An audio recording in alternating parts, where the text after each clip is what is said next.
This week on Big Eyes, we sit down and talk about our first impressions of Ayashimon. We talk about the full fight between All For One and Star and Stripe.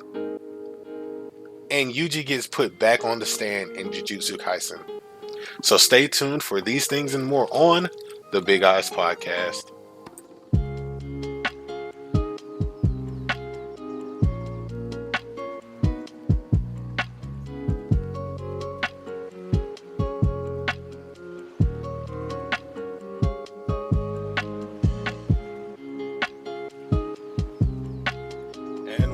Welcome to an all-new episode of the Big Eyes Podcast.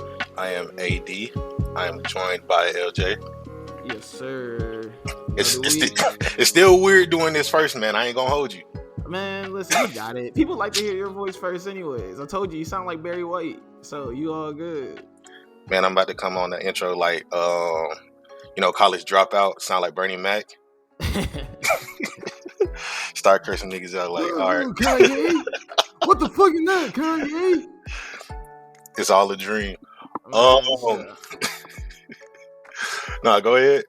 Nah, what you call it? Let me not make Kanye jokes. His Drink Champs was horrible. Oh Jesus. I ain't seen it. No, just save your breath. All right, say less. But we also got a very special guest on the show. We're on the time restriction. We actually do have to run through this shit as fast as possible. So I gotta introduce the big man himself, one half of the Lookout, Mount Silver. He's everywhere on the Lookout RNC and RNC in general. Meelz, what's going on? Yo, for one thing that I discovered late in life, that is not Bernie Mac on the College Dropout. Oh, that's Cedric the Entertainer, right? It is not Cedric the Entertainer either. It's DeRay Davis. Really? Yeah. Oh man. I know, he did it on purpose. I used to think of that when I was a kid, and then I learned it was D-Ray. So yeah, it's not Bernie Mac. Sorry if I don't know, Tooth Fairy. Bro, you ruined my childhood, man. What the fuck? Oh no. I knew it wasn't Bernie Mac. I always thought it was Cedric the Entertainer, but listen, man, it is what it is. Listen. Niggas from Chicago, niggas from the Midwest. That's all that matters. Absolutely. I'm glad to be here. I haven't talked manga in a while. Not manga on an official manga platform, at least. Damn, we're the official manga platform, eh? Hey, come on, listen.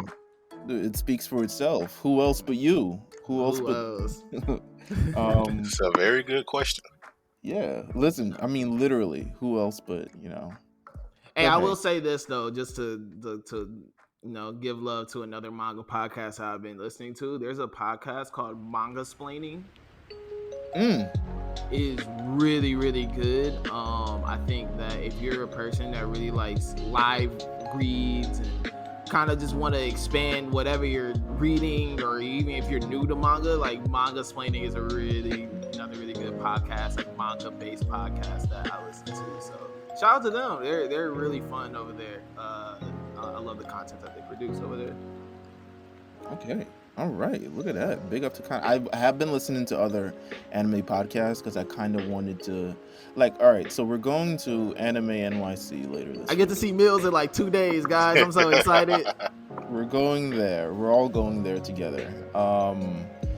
And so I've been listening to other people and watching other people because I've been looking on everyone's acts on Twitter, and everyone is like, yo, soon to Anime NYC, going to Anime NYC, be at Anime NYC. I'm like, wow, there's going to be a lot of people here that I do not know.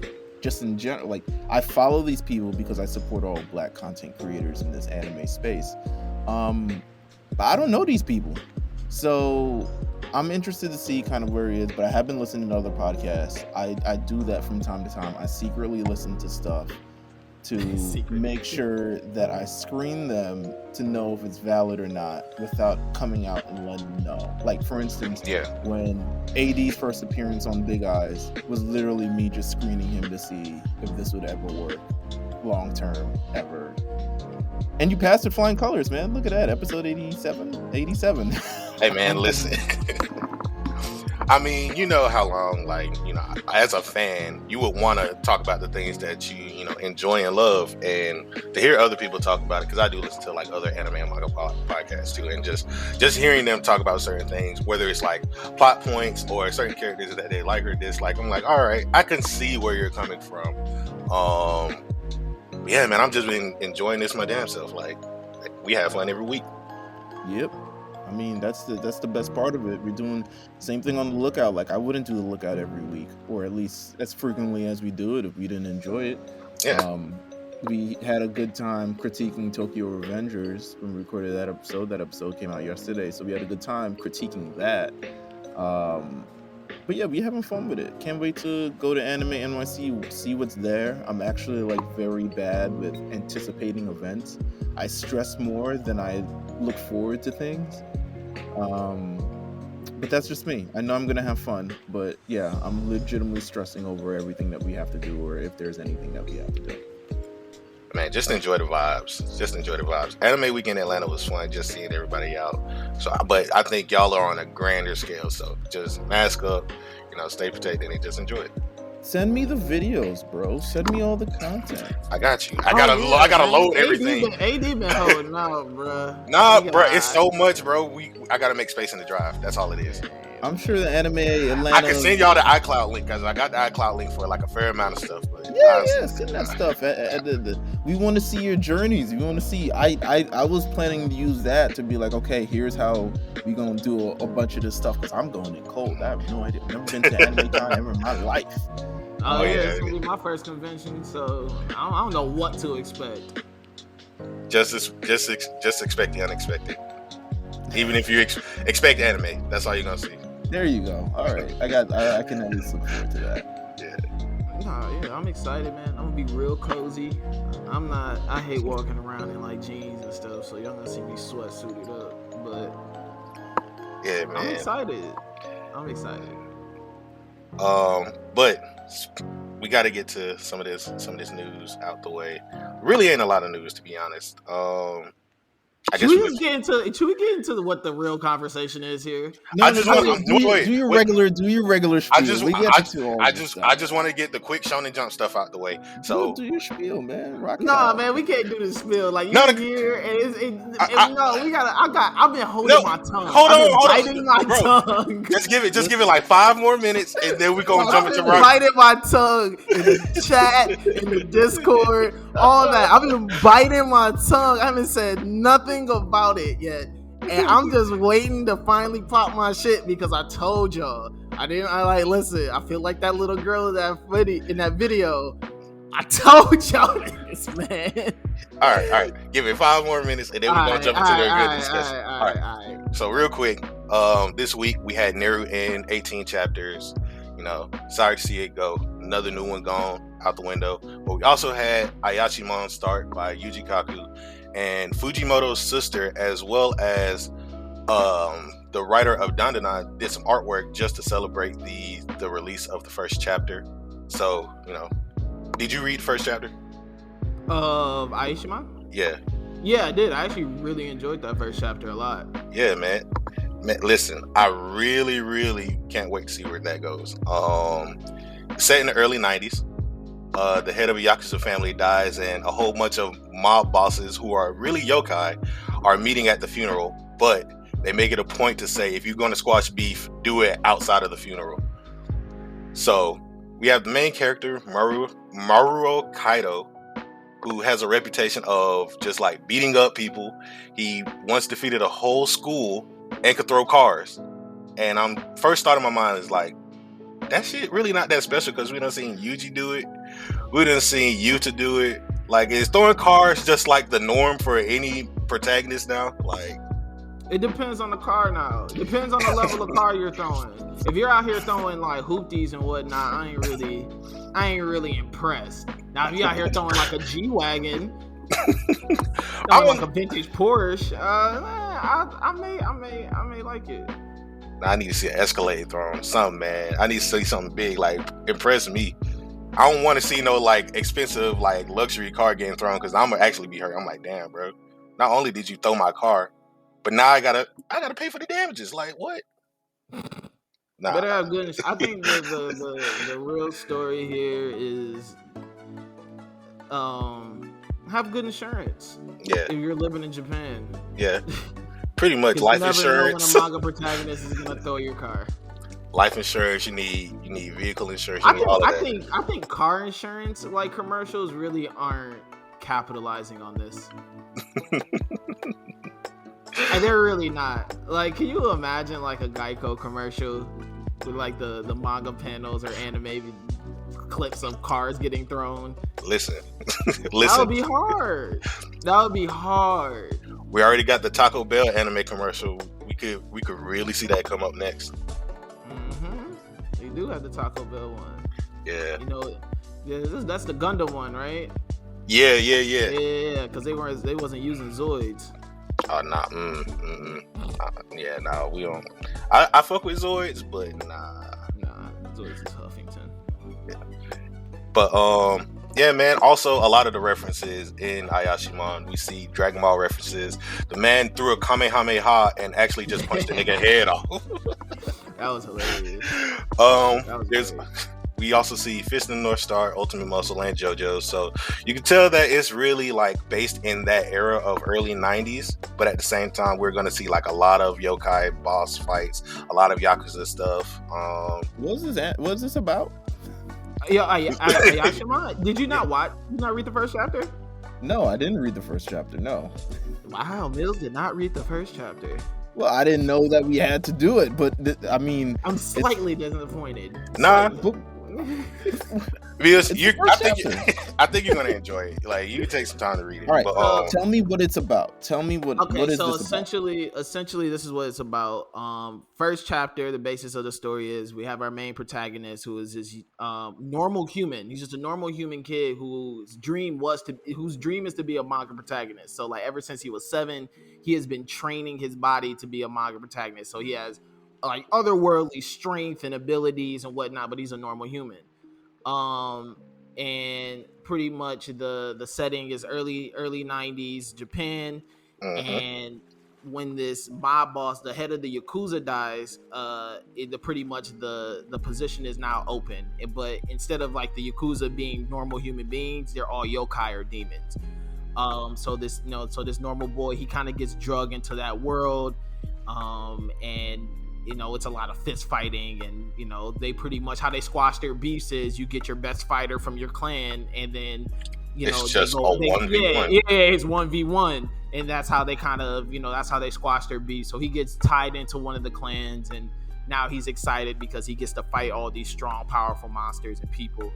Yeah, because when that's pretty much it. Yeah, when you first meet him, he's too strong. Like, he breaks gym equipment, he beats up sumo wrestlers, and they can't use him. And he can't get a job at like a bakery or something like that because he's just way too strong to like even handle like the smallest of pastries. You feel me? So it's like with him, he's just trying to find something that works for him, and that's when he runs into a whole bunch of thugs who are chasing this little girl who's really not a little girl, and that's where he starts to get tied up into the yokai business. So yeah, it seems like it's really going to be action packed. I think you'll enjoy it. It sounds like something you will definitely enjoy. Yeah, I know. That's why I like it already. It's definitely right up my alley. My thing is this. The only, like, right now, first chapter, really good out the gate. I enjoyed it. It told a great, like, it drew me in immediately. Always a great sign. My hope is that it doesn't rely too much on the fighting. Like, it doesn't rely too much on the violence. I am shocked you're saying that. I know, right? I hope it doesn't rely too much on the violence, because I think that, especially dealing with the Yakuza and the yokai and all these other things, you got all these other clans and beefs going on. I hope they can actually tell a story using that. I want a story tied into it. I don't want it just be like, hey, this clan over there, we don't like them, so let's fight. And then they fight, and then it's, you know what I'm saying? There's no there's no real stakes there. You know what I'm saying? It's just a bunch of fighting. Like, I would rather them tell this story of why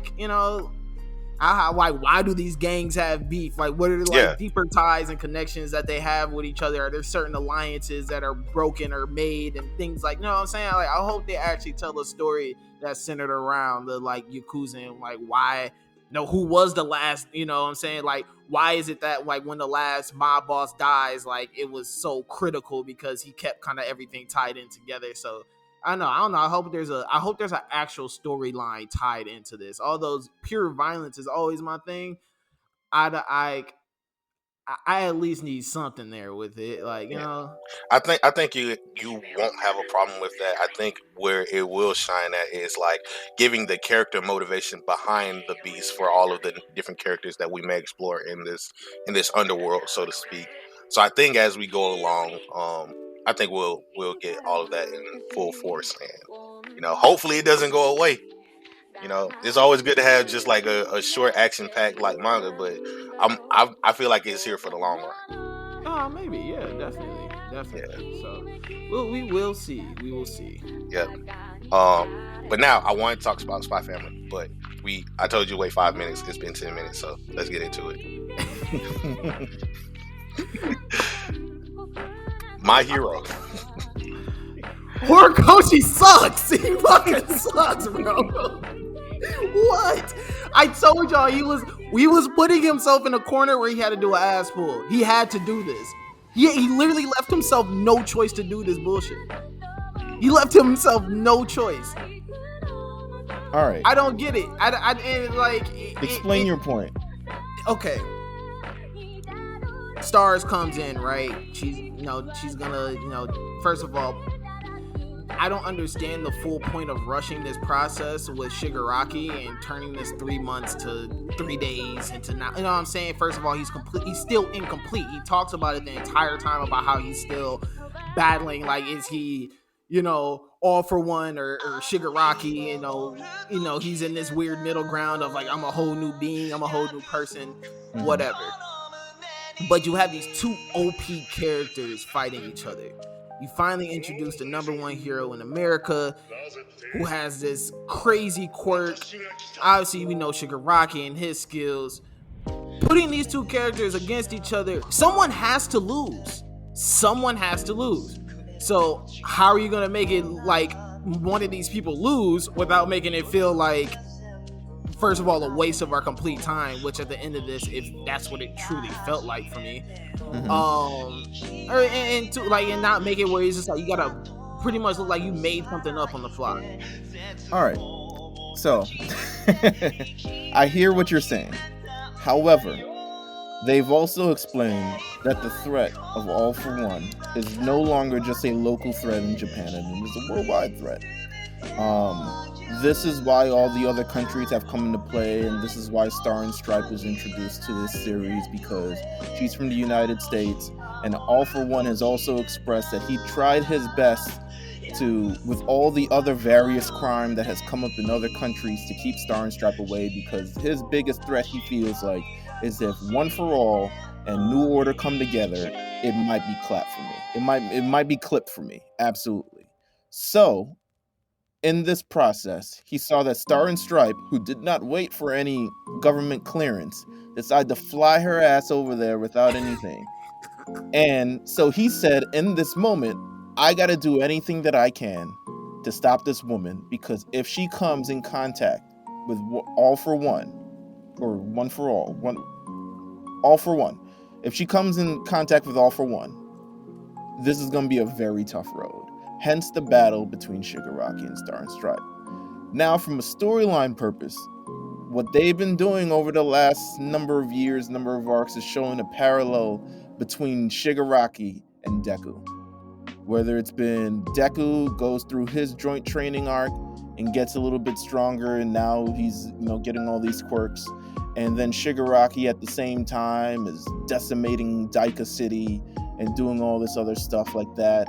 Whether it's Shigaraki being now possessed by the vestige of All for One, or One for All for One, and Deku now, obtaining the vestiges of his entire thing.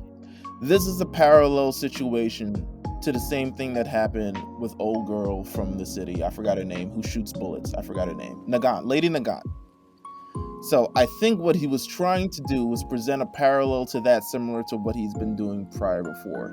Now, the overpoweredness of Star and Stripe, that bitch is strong.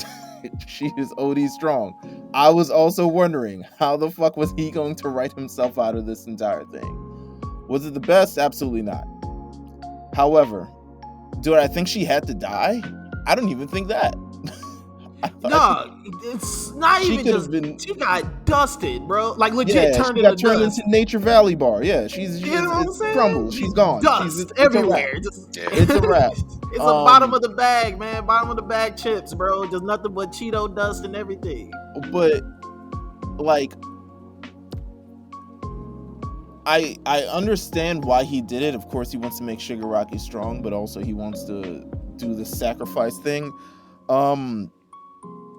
I think they did what we call in wrestling like a little bit of a dusty finish, where it's like both of them come out looking strong in the end, because he ends up dusting her, but she gets kind of the last laugh in a sense, because now she has kind of like infiltrated All For One. Yeah, she does the new order trick, and she adds a new rule where pretty much if he takes her quirk is gonna battle all the other quirks inside of his body. And it essentially just destroys them as it essentially destroys them while they're in the body. So you start seeing pretty much he starts going out of whack. Like half of All For One's head is popping out of his body. Like he's disforming everywhere. It's ridiculous. Do you think that? So how do you think we're gonna end up like resolving this entire thing? Because at the rate it's going, she's gonna end up doing her best. She's strong as hell, so I'm assuming that vestige of whatever quirk that she has is also gonna kick Minion ass in there. And she seemed to already deleted the reflect quirk, which I was like, that nigga had a reflect quirk. he had a fleck turn inside him. Yes, that's what I was saying, bro. I was like, whoa.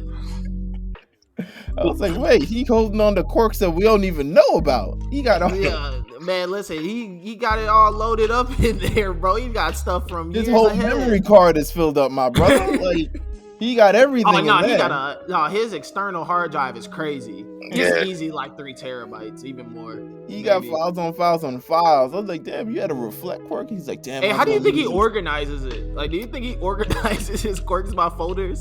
I think he organizes them by priority, because I feel like there's definitely ones that he'd like, all right, I'm gonna use these for like when I'm in battle and stuff, and then I'm gonna just use these other ones to fuck with people. Like I'm gonna use the search quirk to go look for people, but then when I get to fight, then I switch to my online mode, and now I got kinetic energy ×4 plus this ×3. The shit he did in the fight with All Might and stuff, where he like magnifies his blast and like all this other shit like that. I feel like he got like, it's like organized in a way where it's like, okay, here's my attack, here's my defense, here's my like search, here's my healing. Literally like any other RPG game, to be honest. He's like, yo, I got quirks for this, I got quirks for this. Like, but all right, I feel like, I don't know, this ending. Do you feel? Let me ask AD. AD, you're in the middle of this. Now I'm putting you on the spot. How do you feel about this? About the ending? How do you feel about the conclusion of this fight between Shigaraki and then Star and Stripe? So with this personally, man, it's like, it's cool that Horikoshi decided to not only bring in the number one hero, but also kind of tie her into like the lore of the movie, the first movie, kind of like say, yeah, no, this is actually a character that we've kind of seen before, but this is her first time on page, and like we see kind of her influence and everything like that. That's all right, cool, fine. I think with him offing her like this in this way, even though we just got that kind of reveal, it's good and bad in the sense of scaling up Shigaraki and All For One, while also saying, okay, we gotta nerf him a little bit because he is still too powerful at this point. And now, is it really going to take 3 days? We already have Endeavor outside of the, outside of view, but he's still kind of in the area. Hawks is somewhere in the area. The Air Force is still attacking him. So it's not like they can let up, especially with Star's sacrifice. If he does get away, which he will, he's most definitely will. But I think in the way that we're going to see him escape is going to be the determining factor. So right now, for me personally, I'm like, all right, so we're seeing kind of where he was at his highest point, and now we got to see him scale it back a little bit. So Horikoshi did kind of write himself in a corner, but I think he wrote himself out of it to kind of like open up new possibilities for the final battle. I don't like that. I was like, yo, why are all these strong women getting off in this damn series? Yeah, man. Like, they're getting dusted like horribly. Yeah. Like they're not like just getting beat, like they're getting like brutalized, like losing limbs. Her whole face is, you know what I'm saying, melted off. Like off one don't like women. I mean, Horikoshi might not either. I don't know. Go ahead. No, just this ending just puts them in a tight spot because, like you said, what does he do now to fix this? Does he give up the quirk? And then it's kind of like, okay, if he gives up the quirk, because he can't just release the quirk. It's either he has to bestow it upon someone or he keeps it. Mm-hmm. Right. So if he bestows it on someone, does he just bestow it on a random and then kill the random person? Because then that makes it, that legit would just be like, that was like, that whole battle was completely pointless. She died for nothing, really. She died for another person could die. No, she didn't die. His goal is to make sure that New Order just doesn't exist. And it can't be used against him. I think ideally that's what his goal was. Like, whether he was going to take the quirk, which he was like, okay, I could take the quirk or I can kill her. And at this point, he did both. So, props to Shigaraki, I guess, at this point. But his goal was to make sure that New Order does not come into contact with Deku at all. Yeah. So I would say by those terms, it's a minor victory, even though the shit is like working in his system like the fucking like the one chip challenge right now. This shit is fucking him up on the insides. Yeah. I don't know. Oh yeah, go subscribe to the A Show Patreon. I need to see Meelz do this one chip challenge. Oh nah, I don't know what Let's do it. Where y'all at? What number y'all at now? 75. All right, listen, we need 25 more subscribers. So go to the A Show, subscribe to the Patreon, because if they get 100 subscribers, Meelz has to do the one chip challenge with J5. Now, J5's stomach, that shit's made of steel, so I think he'll be all right. But Meelz, oh yeah, listen, J5 sends me the food that he eats. He'll be all right. He'll be fine. You though, I need to see it. I need to see the reactions. You might be down for a couple days. I'll send you the Pepto. I'll provide that for you. But I need to see that. What happens. So 20. Listen. 25 more. Listen. I'll even up the stakes. If you are the 100 subscriber and you listen to the Big Eyes podcast, I will personally DM you and ask you what is your favorite manga, and I will buy you of whatever volume you want. I will personally get it for you. So if you're the 100 out of the show, then put it on my show. If you listen to the A Show with J5 and Meelz, and you listen to the Big Eyes podcast, and you're not subscribed to the Patreon, if you're the 100th subscriber, I will buy you whatever manga that you want. I don't even care. You can send me some obscure shit. This is strong dedication to my downfall. Oh no, yeah, I want you. I need this. You're trying to see you down bad. Listen, absolutely. I don't know who. I don't know who he's going to pass the quirk to. Ideally, whoever he passes the quirk to, who has another quirk, the nigga's just gonna blow up. At this point. Yeah, it's gonna. He has to do it in time though, because it's the matter of how he's gonna get out of here in the first place. Because as he's trying to escape, the man has still got the bubble guts. So I don't know how he's gonna try to maneuver his way to one of the pilots if he does so, or he just OP it. I feel like there's two routes. He's either gonna pass it to someone, which I can't see who he's passing it to, considering unless he passes it to a Nomu or something. Or he's just OP thug it out and just I found a way to contain it within myself using 3 other quirks and shit. That's the thing though, because it's if it's rebelling still and it's destroying the other quirks, how does that in itself work? So I could see maybe passing it off to the Nomu, but what if the Nomu becomes sentient?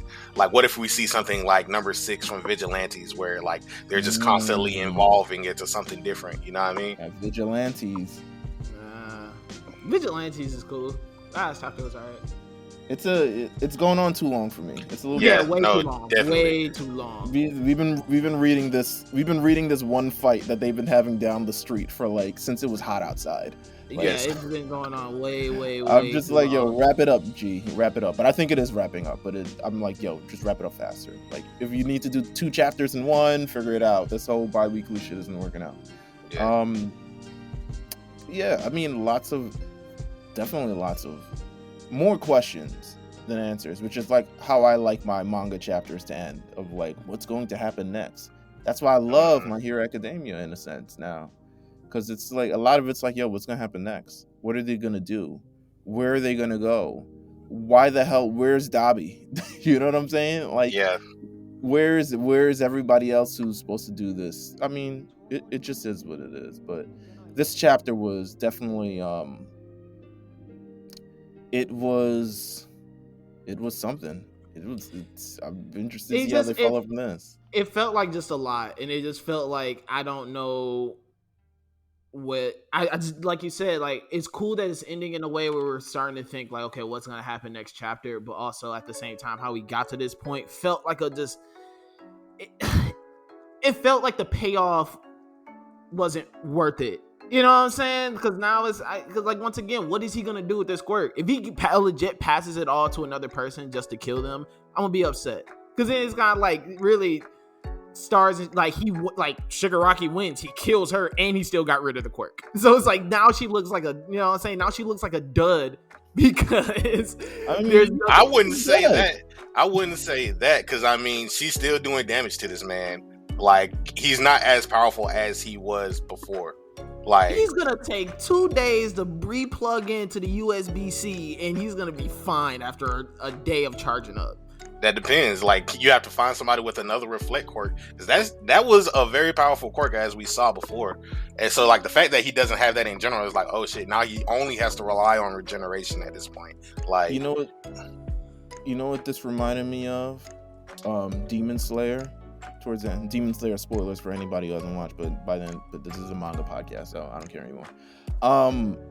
When Homegirl put that wisteria poison inside Muzan. Yeah, and the shit just started affecting him all after the fact. Yeah. Damn, the poison is really kicking. Oh shit, what the fuck was that? And that type of thing, I could see that. Like, it would have been nice if it was just like, okay, it's eating them from the inside, but he doesn't know it yet. But Star and Stripe had to make it hot and start blowing shit up immediately. It's just like, yo. But she had also, just when did she have time to even talk to say that? When the nigga was, I mean, when do these niggas have time to do anything? It's when she was when did she put in that order? When she probably put it in when she realized she wasn't gonna kill homeboy. That was the thing for though. That hate crime. Because she said that she wasn't fast enough to like activate the quirk in time for the second thing, so that's why she put in the first order to do the rebellion and then try to save herself. Yeah. I mean, I guess. I mean, that's and then cool. She fucked it up. Like she was just. Yeah. She could have You could have did anything for the rebellion. It could have been like make sure that the air between me and him never touch. Like it couldn't. Like not. But I don't know. Maybe this nigga's too strong. He's kind of OP. Who knows? They both were OP. Like he's mega OP, but she was OP too. Like that quirk is absolutely insane. Well, the fact that you changed the rules and laws of physics and like. There was like she had no limit. It's gonna be the preview of the end. It's about to be OP versus OP. OP Deku versus OP. I mean, I don't know if he's OP anymore, but Shigaraki, he's not even 100%, and he doing damage like this. So. Also, Also, this lets me know that I don't think Horikoshi knows what he wants to do for the end. Like, it just lets me know that he doesn't know what he wants to do with this manga. I think that's the best part about it, though, because like up until the end of last year, we pretty much could predict like or foresee a lot of things that Horikoshi introduced. We knew about the Dabi thing with him being, you know, Endeavor's son and all of that stuff. Okay, fine. We knew that at some point Shigaraki was going to break out and get All for One, and you know he was going to do some devastating damage to show, you know, he means business. He's making the new League of Villains basically. So I think we knew all of those things coming up until, you know, Dark Deku's introduction, which, you know, that was short-lived. But we have all of this stuff now to look forward to, or not even to look like, we don't know where it's going to happen next. So I think where we kind of see the end game where it's going to be Shigaraki versus Deku, and we can make several assumptions whether or not it's going to be, you know, Deku trying to appeal to him and like, I think I can save you, or, you know, Shigaraki turning his back and being like, fuck all that shit, I'm a villain to the end. You know, we could make those assumptions, but outside of that, there's really only so much that we can go on for this end game. Like, right. They're still in their first year technically. I think. No, they're not. They're second years now. Well, yeah, they haven't been bestowed the second year. Yeah, they haven't officially. Yeah, but yeah, they're entering their second year, but they haven't become actual second years yet. But I don't think we can tell what the ending is going to be from this like kind of like isolated fight, because I think this is a fight because it has Shigaraki in it, so it's a lot of stakes to it.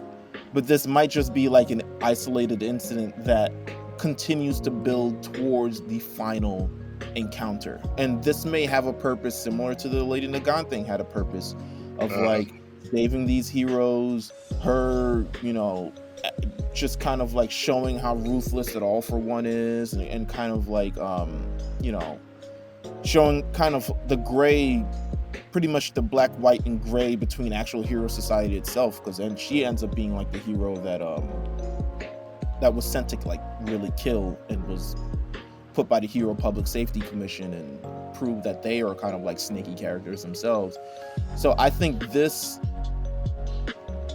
think this will have a major effect on the ending of it. I still think we're kind of far away from it, but I do get your frustration of like, yo, like, so why did we introduce her if we're just going to offer? I understand that, but also, why did they introduce Muscular and then tell that nigga go back to jail twice? You know what I'm saying? I don't want to diminish your point. But Muscular had a bigger.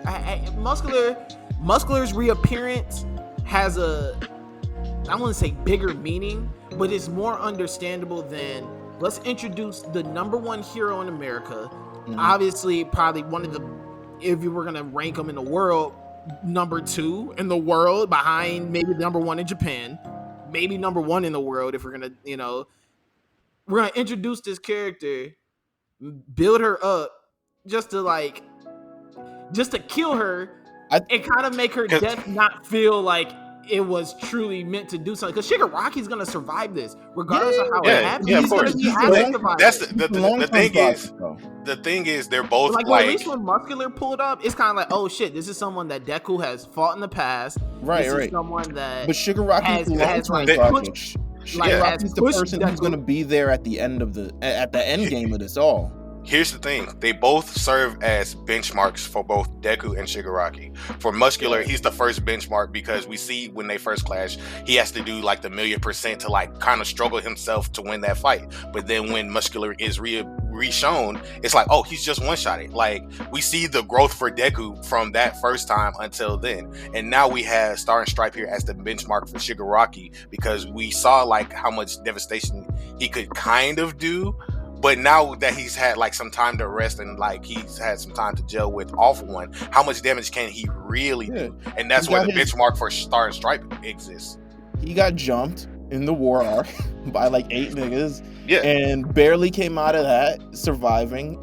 Even to the fact that All for One had to be like, yo, just give me the controller, nigga. Like, I'm gonna do this. Yeah. And now he's out there. I mean, All for One still does it, but that's because he's a motherfucking asshole. But now he's defeating literally one of the top heroes in all of the world. Like, you gotta think about it. They summoned nukes to try to take him out, missiles and nukes to try to take this man out, and it didn't work. So now you know that he is this, like, you can't touch him. You're gonna need some more. Endeavor should be watching this and be like, I don't know what Prominence Burn gonna do. Oh yeah, wait, is Endeavor still on his way? Is he still going to I don't even know if he left. He might have been like, yo, that was yo, what's going on over there? Yo, they shooting over there. That's fine. Oh, they getting it in over there. That's legit what it is. Oh my god. He was like, nah, I ain't touching that. I'm gonna wait for it to die down a little bit. Then I'm gonna go. I don't know, man. I mean, we'll see. We will see. Yeah. I really think it depends on how next chapter goes. I really can't wait till the next chapter. That's one thing I will say. It has me kind of like wanting to see how he gets out of this. Same. Or I hope they don't do like no flashback or something, because that's okay. I hate when they do that. I kind of want to see, how this ends, or how does he get out of this, because undoubtedly we all know that he's going to get out of this somehow. Whether it's going to be bullshit, potentially. It could be bullshit. It could be some OP anime bullshit. Like, I just contain this shit inside myself. And I'm like, all right, well, okay. Or it could be he passes it or something along those lines. But, we asking these questions. Yeah. All right, so what else did everybody read this week? Jujutsu Kaisen had a good chapter. I was gonna say Jujutsu Kaisen because I wanted to talk about that one next week, just because like Yuji got put on retrial, so now we gotta see it.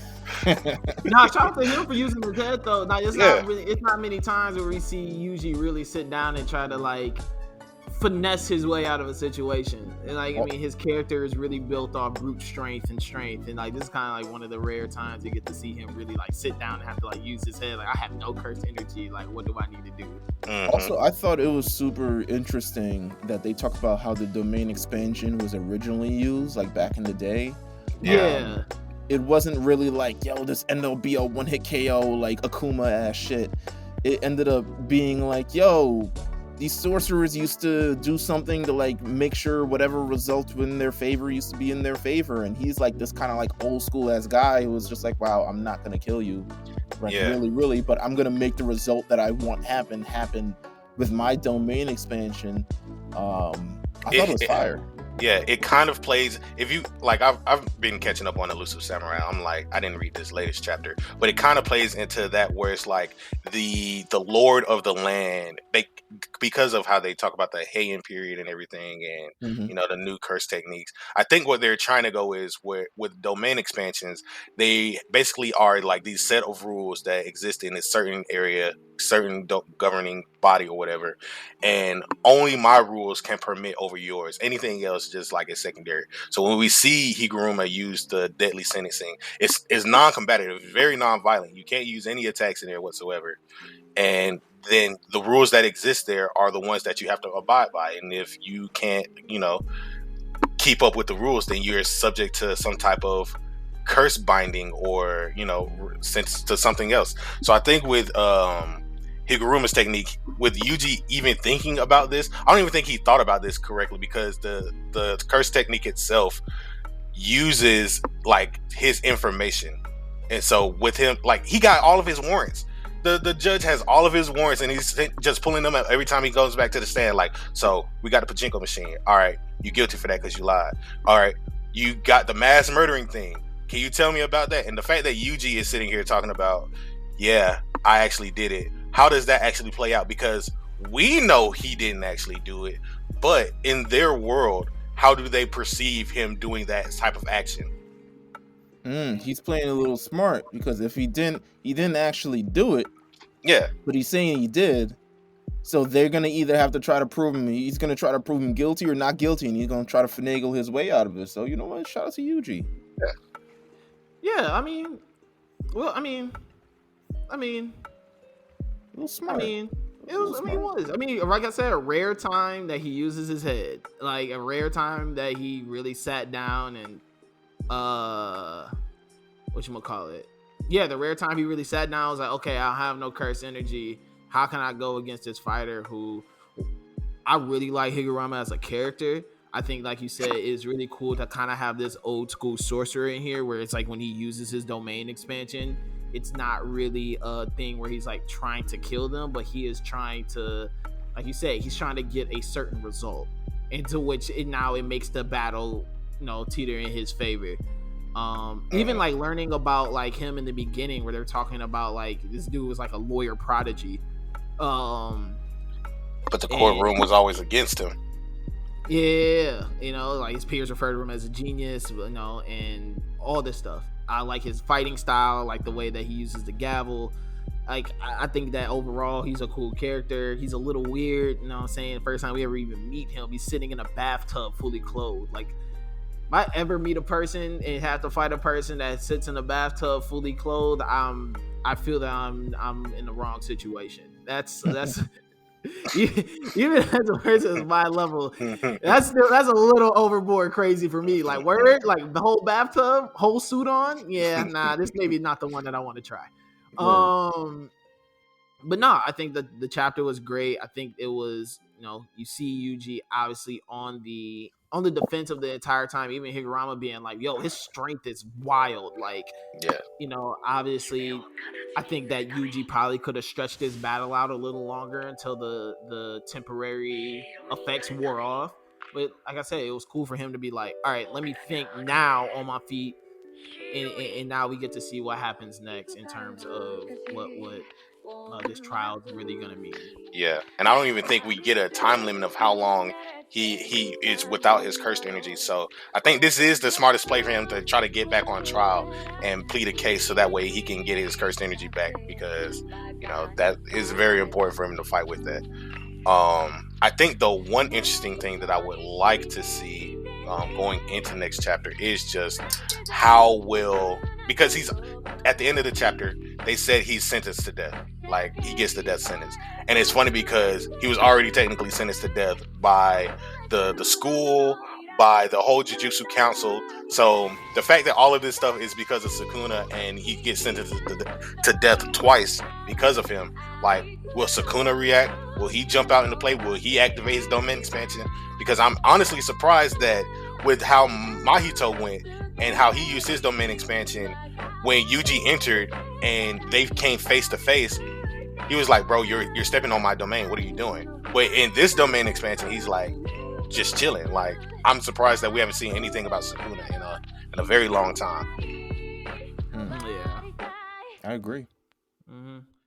Well, we got a lot of exciting things to look forward to next week. Yeah. So, we got what the hell Shigaraki gonna do, what the hell Yuji's gonna do, what the hell is Megumi doing, what is Panda and Hiraki doing. There's a lot of stuff going on. Yeah. Quick things. Did you guys like the Spy Family this week? Oh yeah, the resort chapter, man. We're finally off the boat. We off the boat. They having fun. They being a family. Yeah. This is the type of stuff I read manga for. This is the type of stuff that I want. I need more wholesome content. Yeah, it makes me happy. Yeah, man. All warm and fuzzy inside. Seeing them being a little family. They over there snorkeling. I feel like this is like this is our reward. Like, this is Anya's reward for being patient, but this is also our reward for going through the entire year or half a year on the boat, and now we're actually off just like enjoying it. You know what I mean? Nah, you're right.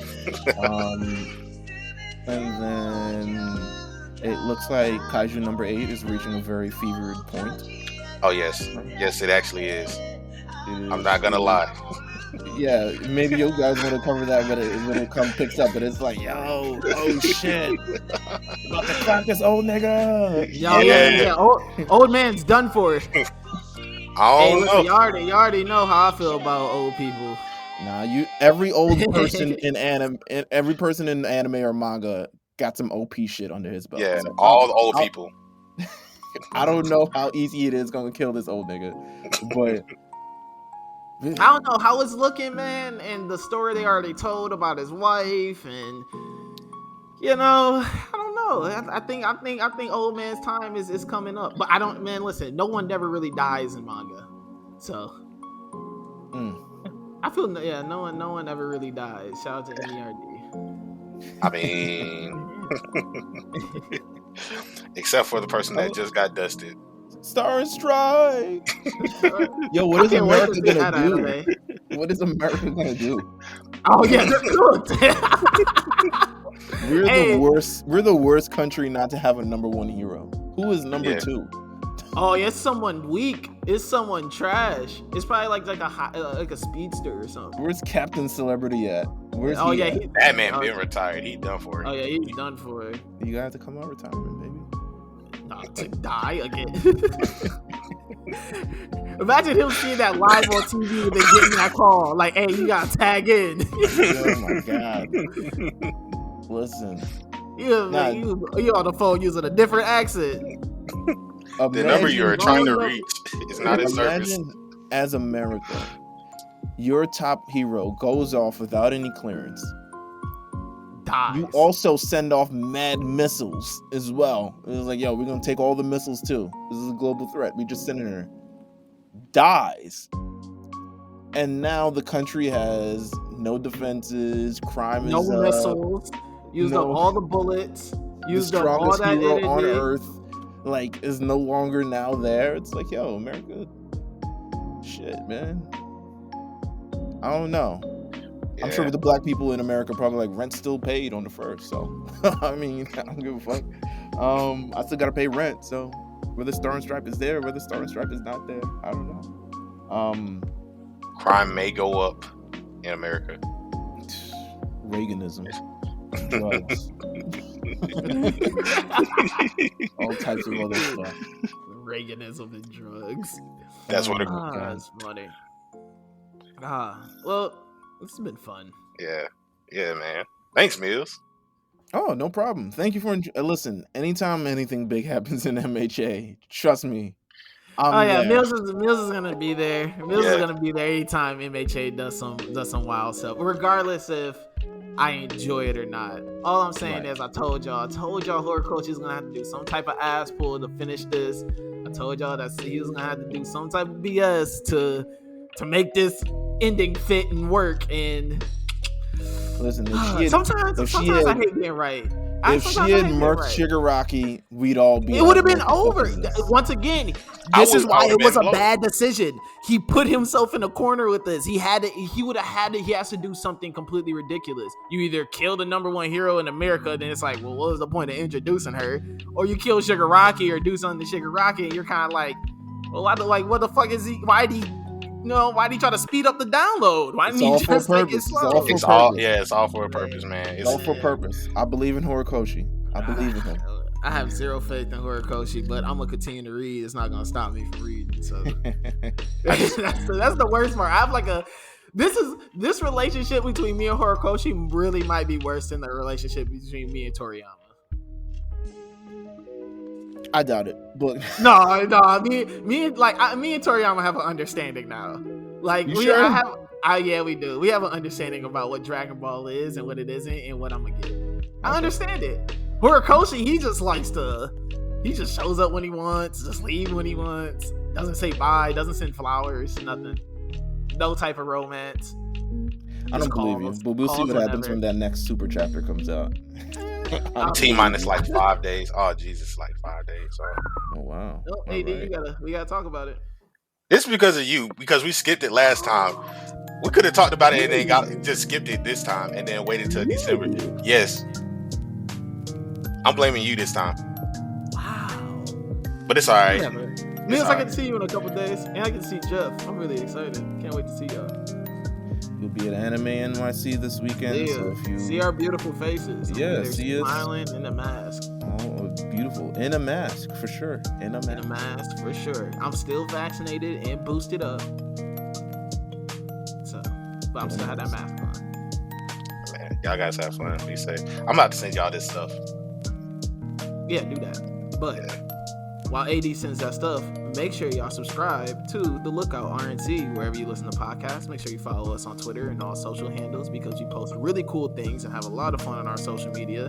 And we also create great content because they just talked about Tokyo Revengers yesterday. We're talking about My Hero today. So a lot of gang talk, a lot of hero talk, a lot of me kind of losing it. It's great. It's also amazing on The Lookout. Also, make sure y'all come and see us at Anime NYC this weekend. Make sure y'all follow RNC Radio Live and make sure you follow all the little other, sub channels there, A Show and, Elite Media and RSPN and everything else we got going on there. And yeah, AD, what's the sign off? You already know. Please read more manga, watch more anime, and be on the lookout, only on the lookout, for the Big Eyes Podcast.